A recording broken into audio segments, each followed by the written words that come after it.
Standard 8 Gujarati SL workbook chapter first જીવન જ્યોત। પહેલા પ્રશ્ન, ક્રોસમાં આપેલા શબ્દોમાંથી યોગ્ય શબ્દ પસંદ કરીને કાવ્ય પંક્તિઓ પૂર્ણ કરો। પહેલું છે, ટચુકડી આંગળીઓમાં ઝાંઝું જોર જમાવો, આ નાનકડા પગને વેગે ભમતા જગત બનાવો, વણ દીવે અંધારે જોવા આંખે તેજ ભરાવો, વણ જહાજે દરિયાને તરવા બળ બાહુમાં આપો, ઉગતા મનમાં ફૂલડાને રસથી સંભર બનાવો।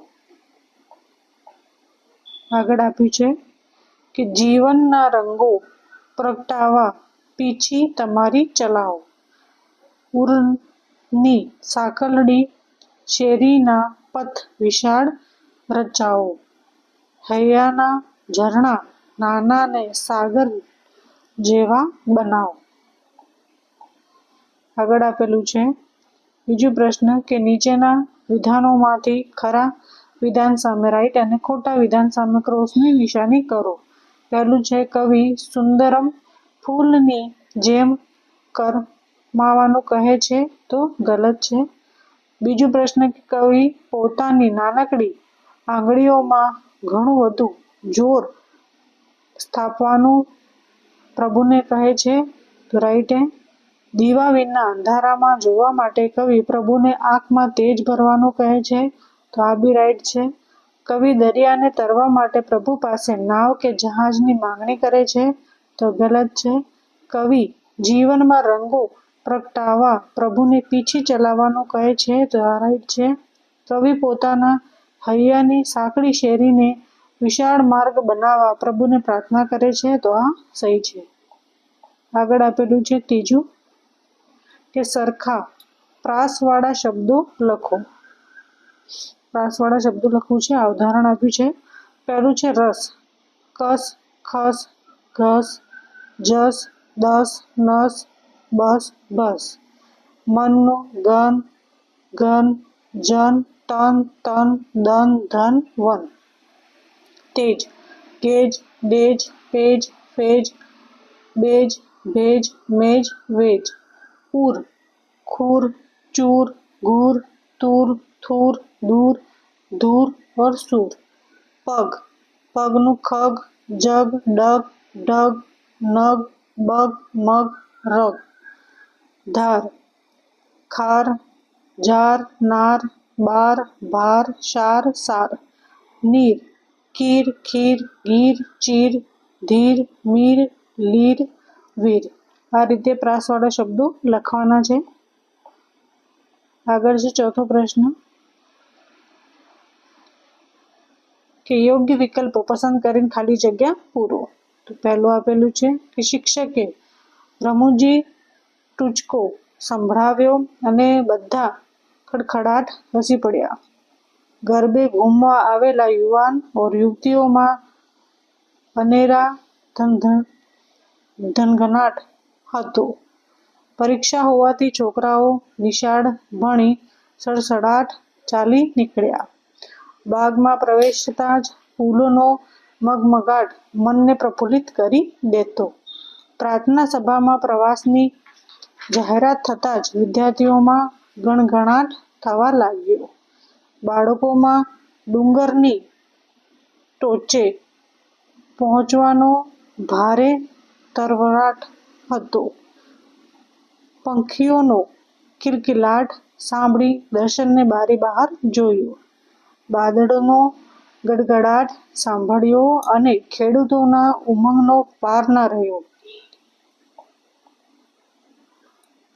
આગળ છે થિયેટરમાંથી નાટક જોઈને નીકળતા લોકોના ચહેરાઓ ખુશખુશાલ દેખાતા હતા। મંદિર પર કરેલી રોશનીનો ઝગમગાટ સૌનું મન મોહી રહ્યો હતો। આગળ આપેલું છે પાંચમો પ્રશ્ન કે ઉદાહરણ મુજબ શબ્દ લખી શબ્દોનો ઉપયોગ કરી વાક્ય બનાવો। તો આ ઉદાહરણ આપેલું છે વાદળી, તો આકાશ ને વરસાદ, તો ઉદાહરણ છે વાક્ય બનાવવાનું છે કે આકાશમાંથી કાળી કાળી વાદળીએ વરસાદ વરસાવ્યો. તો ફૂલ, બગીચો, સુગંધ. તો વાક્ય કે બગીચામાંથી ખીલેલા ફૂલોની સુગંધ આવતી હતી. પીંછી, પીંછીનો રંગ ને કાગળ. વાક્ય કાગળ પર દોરેલા ચિત્રમાં પીંછી વડે રંગ પૂર્યો. દરિયો તો તુફાન, જહાજ. વાક્ય દરિયો તુફાને ચડે ત્યારે જહાજ પણ ડોલવા લાગે છે. જીવન, જીવન સુખ દુઃખ ઓર કહાની. વાક્ય જીવન તો સુખ દુઃખની એક કહાની છે. આગળ આપેલું છે બલિદાન તો ભગતસિંહ ઓર સ્વતંત્રતા. વાક્ય ભગતસિંહ જેવા અનેક યુવાનોએ સ્વતંત્રતા માટે બલિદાન આપ્યો હતો.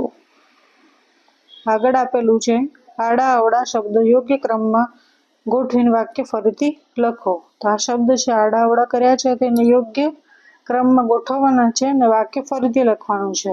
ઉદાહરણ આપેલું છે. પહેલું છે સપનું, ઉડી આકાશે તેથી રાત્રે ઊંઘ, ડરામણી ગઈ જોયું તેને. તો વાક્ય કે આકાશે રાત્રે ડરામણું સપનું જોયું તેથી તેની ઊંઘ ઉડી ગઈ. બીજું છે ખાબોચિયામાં મારવાની શું મજા ક્યારે છે લીધી કૂદકા તમે. તો વાક્ય ફરીથી લખવાનું છે કે શું તમે ખાબોચિયામાં કૂદકા મારવાની મજા ક્યારે લીધી છે. આગળ આપેલું છે ખુશ થઈને પરિણામથી શાબાશી આપી તેને પપ્પાએ મોન્ટુના. તો વાક્ય કે મોન્ટુના પપ્પાએ પરિણામથી ખુશ થઈને તેને શાબાશી આપી. કરી રસ્સા ખેંચની રમતા બાળકો હતા ખેંચા ખેંચી. તો વાક્ય કે બાળકો રસ્સા ખેંચીની રમતમાં ખેંચા ખેંચી કરી રહ્યા હતા. પૂરપાટ રહ્યા વાહનો પર રસ્તા હતા સવારે કારણે ટ્રાફિક ના દોડી હોવાના. તો વાક્ય કે સવારે ટ્રાફિક ન હોવાના કારણે વાહનો રસ્તા પર પૂરપાટ દોડી રહ્યા હતા. આગળ આપેલું છે કે યોગ્ય શબ્દ પસંદ કરીને ખાલી જગ્યા પૂરું. આમાંથી શબ્દ પસંદ કરવાનો છે કે અંકિતા ઘરમાં બેઠી બેઠી પુસ્તક વાંચી રહી હતી ત્યાં જ ડોરબેલ વાગ્યો એટલે તેણે ધીમેથી બારણું ખોલ્યું. બજારમાં એક સ્ત્રી બેઠી હતી અને અવર જવર કરતા લોકો પાસે આજીજ કરતી હતી. મેળામાં બીજી બધી દુકાનો કરતા રમકડાની દુકાન આગળ ખાસ્સી ભીડ હતી. દિવાળીની રાત્રે આંગણામાં બાળકો અવનવા ફટાકડા ફોડી રહ્યા હતા. મમ્મીથી અથાણાની બરણીનું ઢાંકણું એવી રીતે વખાઈ ગયું કે મહા મહેનતે ખુલ્યું. આગળ આપેલું છે ઉત્તરાયણમાં આખું આકાશ રંગબેરંગી પતંગોથી છવાઈ ગયું હતું. શ્રાવણ મહિનામાં આકાશમાં ઘનઘોર વાદળા છવાયા અને વાદળાઓ ગડગડાટ સાંભળ્યો. કરુણ વાર્તા સાંભળીને બધાની આંખોમાં પાણી આવી ગયા. નવરાત્રિના મેદાનમાં ઢોલ ઢબુક્યો અને બધાના પગ ઘરમાં જ ધનગનવા લાગ્યા. આગળ આપેલું છે પ્રશ્નનું ઉત્તર આપવાનું છે એક એક વાક્યમાં. પહેલું છે કે જીવન જ્યોત જગાવો એટલે શું. તો જીવન જ્યોત જગાવો એટલે જીવનમાં ઈશ્વરની દિવ્ય પ્રકાશનો અનુભવ કરવો. બીજું કવિ પોતાના નાનકડા પગને કેવા બનાવવા પ્રભુને પ્રાર્થના કરે છે. તો કવિ પોતાના નાનકડા પગને આખી દુનિયા કૂદી વળનારા બનાવવા માટે પ્રભુને પ્રાર્થના કરે છે. આગળ આપેલું છે ત્રીજું પ્રશ્ન કે કવિ પ્રભુને આંખોમાં તેજ ભરવાનું શા માટે કહે છે. કે દીવા વગર અંધારામાં પણ જોઈ શકાય તે માટે કવિ પ્રભુને આંખોમાં અલૌકિક yani દિવ્ય તેજ ભરવાનું કહે છે કે દીવા વગર અંધારામાં બી જોઈ શકાય. એને લીધે કવિ છે પ્રભુને પ્રાર્થના કરે છે કે આંખોમાં તેજ આપો. કવિ પ્રભુને પીછી ચલાવવાનું કેમ કહે છે? તો કવિ પોતાના જીવનમાં રંગો પ્રગટાવવા પ્રભુને પીછી ચલાવવાનું કહે છે. કવિ પોતાના હૃદયની સાંકડી શેરીને કેવી બનાવવા કહે છે? તો કવિ પોતાના હૃદયની સાંકડી શેરીને વિશાળ રાજમાર્ગ બનાવવાનું કહે છે. જીવન જ્યોત કાવ્યમાં કયો ભાવ વ્યક્ત થયો છે? તો જીવન જ્યોત કાવ્યમાં જીવનરૂપી જ્યોતને પ્રગટાવવાની યાચનામાં નમ્રતા અને સમર્પણનો ભાવ વ્યક્ત થયો છે. આગળ આપેલું છે 9 નંબર કે નીચેના પ્રશ્નોનો ઉત્તર લખો. તો પહેલું છે કે કવિ પ્રભુને પોતાના બાહુમાં બળ આપવાની પ્રાર્થના શા માટે કરે છે? તો કવિ નાવ કે જહાજ વિના દરિયો તરવા ઈચ્છે છે. એટલે કે કોઈને પણ મદદ વિના જીવન સાગરમાં આવતી મુશ્કેલીઓ સામે એકલા હાથે લડવા માટે તેમજ અન્યને મદદ કરવા ક્યારેય હાથ ન થાકે એ ભાવથી કવિ પ્રભુને પોતાના બાહુમાં બળ આપવાની પ્રાર્થના કરે છે. કે ખુદને જીવનમાં જે મુશ્કેલી આવે એનો સામનો કરે ને બીજાને બી અન્યને બી મદદ કરવા એનો હાથ ન થાકે તા માટે કવિ પ્રભુને પોતાના બાહોમાં બળ આપવાની પ્રાર્થના કરે છે. બીજું પ્રશ્ન છે કે હૈયાના નાના ઝરણાને સાગર જેવું બનાવવાનું શા માટે કહે છે? તો હૃદયને. તો કવિના હૈયાનું નાનું ઝરણું ક્યારેક માનવ સહજ સંકુચિત વિચારધારામાં આવી જવાની તેમને દહેશત છે. તેથી કવિ હૈયાના નાના ઝરણાને વિશાળ સાગર બનાવવાનું કહ્યું હશે. સાગર જેવું વિશાળ હૈયું સોની ચિંતા કરી શકશે અને રાગ દ્વેષ ભૂલી સોને અંતરમાં સમાવી પણ શકશે. આગળ આપેલું છે ત્રીજું પ્રશ્ન કે પ્રભુ મનરૂપી ફૂલડાને રસથી ભરી દેશે તો જીવનમાં શો ફેરફાર થશે? તો આપણે શો સૃષ્ટિ બાગના ફૂલડા છીએ. આપણને સોને ભગવાન રસથી ભરી દેશે તો સોનું જીવન પ્રેમમય, સ્નેહમય અને લાગણીથી ભર્યું બની જશે. તો સંસારમાં કોઈને એકલવાયું નહીં લાગે. સો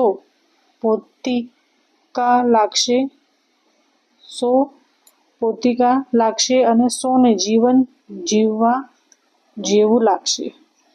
તો આ રીતે પ્રાર્થના કરે છે કવિ.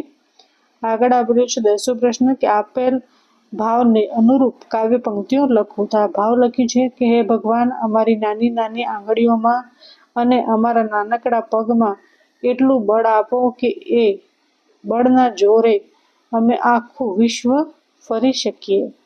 તો ટચુકડી આ આંગળીઓમાં જાજુ જોર જમાવો. આ નાનકડા પગને વેગે ભમતા જગત બનાવો. બીજું છે હે સર્જનહાર, અમારા હૃદયના રસ્તાઓ તો સાવ નાના છે.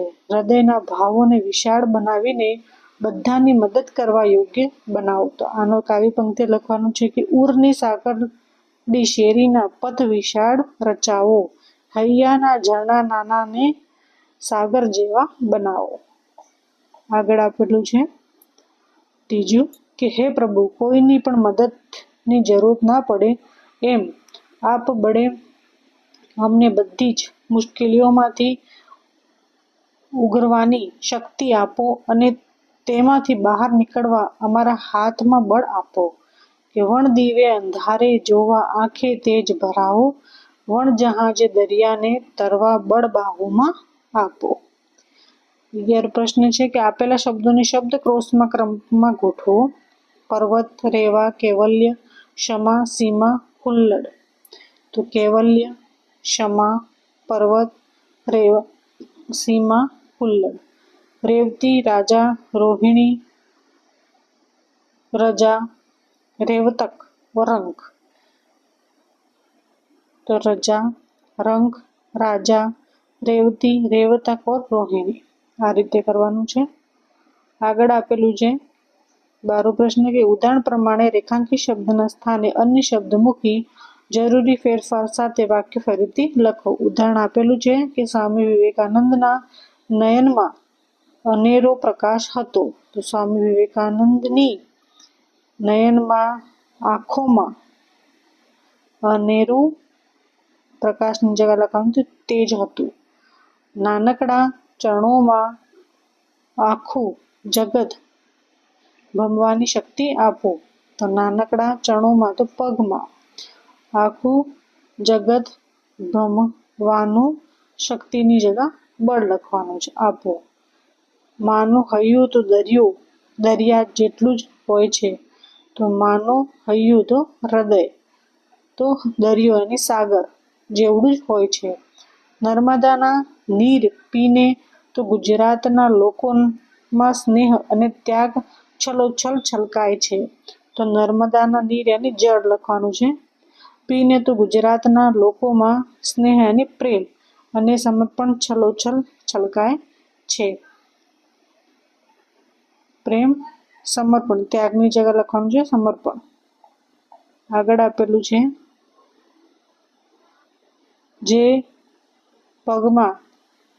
જો પગમાં જોર હોય તો ગમે તેવા મુશ્કેલ પથ સરળ થઈ જાય. તો જો પગમાં અને ચરણોમાં જોર હોય તો ગમે તેવા મુશ્કેલે પથ અને રસ્તા પણ સરળ થઈ જાય. નીચે આપેલા શબ્દોમાં જોડને સુધારીને ફરીથી લખો. જે શબ્દ આપ્યા છે એને સही કરવાના છે. प्रभु तो प्र और भू की मात्रा छोटी हो जाएगी, प्रभु. दरियो, ई की मात्रा छोटी, दरियो. बलिदान में भी ई की मात्रा छोटी, बलिदान. जाजू, ऊ की मात्रा छोटी, શીખવાડો, શીખવાડો આ રીતે લખવાનું છે. ટચુકડી, દીવો, વિશાળ ને ઉગતા આ રીતે સહી કરવાનું છે. આગળ આપેલું છે સમાનાર્થી શબ્દ. નીચેના શબ્દોના સમાનાર્થી શબ્દ લખો. સમાનાર્થી એની જે સમાન હોય એવા શબ્દ લખવાના છે. જગાવો અને પ્રગટાવો, જાજુ અને ઘણું બધું. પથ ને રસ્તો, સાગર સમુદ્ર, પૂર હૃદય, જોર શક્તિ, આભ આકાશ, વણ વગર, જગત દુનિયા. આગળ આપેલું છે કે નીચેના વાક્યોમાંથી વ્યક્તિવાચક સંજ્ઞા ઓળખાવો. વ્યક્તિવાચક સંજ્ઞા ઓળખાવાની છે. ઉદાહરણ આપેલું છે કે પોરબંદર દરિયાકાંઠે વસેલું શહેર છે. તો પોરબંદર. રમેશ હંમેશા બધાને હસાવતો રહેતો. તો રમેશ. દિવાળીમાં ફટાકડા ફોડવાની મજા આવે. તો દિવાળી. મને જલેબી ખાવી ગમે. તો જલેબી. લીમડો આરોગ્ય માટે ફાયદાકારક છે. તો લીમડો. ફાંગણ નવા નવા રંગ લઈને આવે છે. તો ફાંગણ. આગળ આપેલું છે કે નીચેના વાક્યમાંથી વિશેષણ ઓળખાવો. વિશેષણ જે વિશેષતા બતાવતો હોય કે રાધા મધુર ગીત ગાય છે. તો મધુર. રાહુલ હોશિયાર છોકરો છે. હોશિયાર. મીના સ્વાદિષ્ટ રસોઈ બનાવે છે. તો સ્વાદિષ્ટ. અમારી શાળા મોટી છે. તો મોટી. મને ગુજરાતી ભાષા સરળ લાગે છે. તો સરળ. અમારા આંગણામાં ઘટાટોપ ઝાડ છે. તો ઘટાટોપ. આગળ આપેલું છે ફકરો આપ્યો છે કે આપેલા ફકરાનું તમારી પ્રથમ ભાષામાં ભાષાંતર કરો. કે તમે વડોદરા ગયા હશો અને કમાટી બાગ તો જોયો જ હશે ને. આ બાગના મુખ્ય પ્રવેશ દ્વાર પાસે પ્રવેશતા ડાબી તરફ 2 પૂતળા જોવા મળશે. આ પૂતળા 2 યુવાન છોકરાઓના છે. તે જોઈ કદાચ તમને સવાલ થાય કે આ પૂતળા હશે કોના? આ છોકરાઓ કંઈ રાજકુમાર જેવા લાગતા નથી. બંનેના માથે ફાડિયા બાંધેલા છે.